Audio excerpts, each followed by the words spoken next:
พายันไกลกันเหืองกลุ่มล้อมเจอถึงวนขอบขึ้นหัน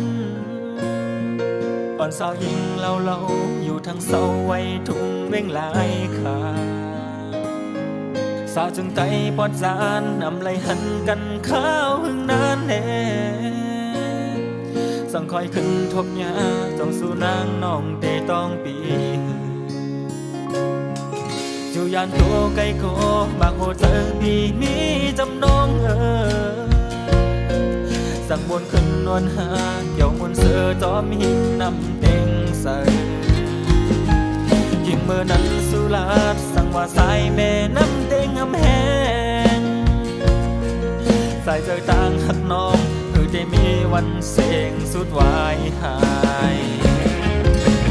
เมื่ออยู่จำพงยามเมื่อเจอนั้น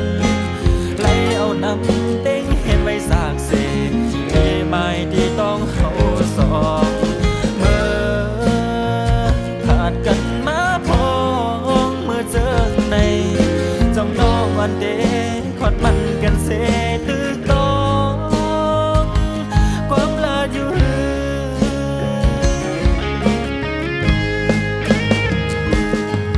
พายันไกลถึงก่อวันหนึ่งปีเดอ่านฮอดเมื่อถึง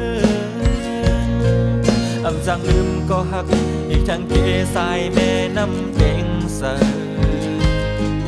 ถึงที่ใจตั้งนางอำจังมีต่างทบกันขึ้นก่อ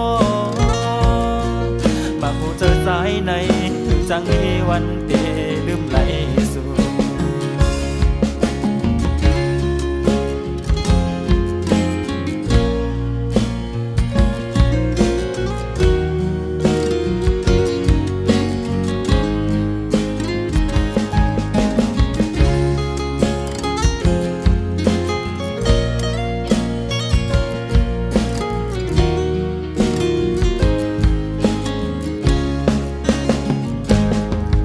พายันไกลกันเหืองกลุ่มล้อมเจอถึงวนขอบขึ้นหัน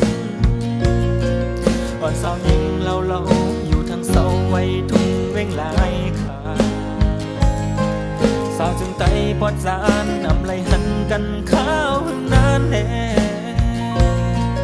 สั่งคอยขึ้นทบยาต้องสู่นางน้องเตต้องปีอยู่ยานตัวไกลโกบางโหเจอพี่มีจำนองสั่งบนขึ้นนวลหาเกี่ยวมนเสือจอมหินนำเต็งใส่ยิ่งเมื่อนั้นสุลาดสั่งว่าสายแม่น้ำเต็งอำแหงสายเจอต่างหักน้องคือได้มีวันเสียงสุดวายหายเมื่ออยู่จำพงยามเมื่อเจอนั้นไหลเอาน้ำเต็งเห็นไว้สากเสกไม่ที่ต้องเขาสองเมื่อขาดกันมาพองเมื่อเจอในจ้องต้องวันเดขอดมันกันเสตึกต้องความลาอยู่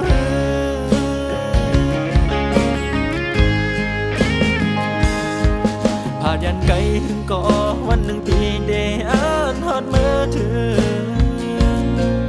อำจังลืมก็หักอีกทั้งเกสายแม่น้ำเต็งใสถึงที่ใจตั้งนางอำจังมีต่างทบกันขึ้นก่อบางผู้เจอสายในถึงจังมีวันเตลืมไหลสู่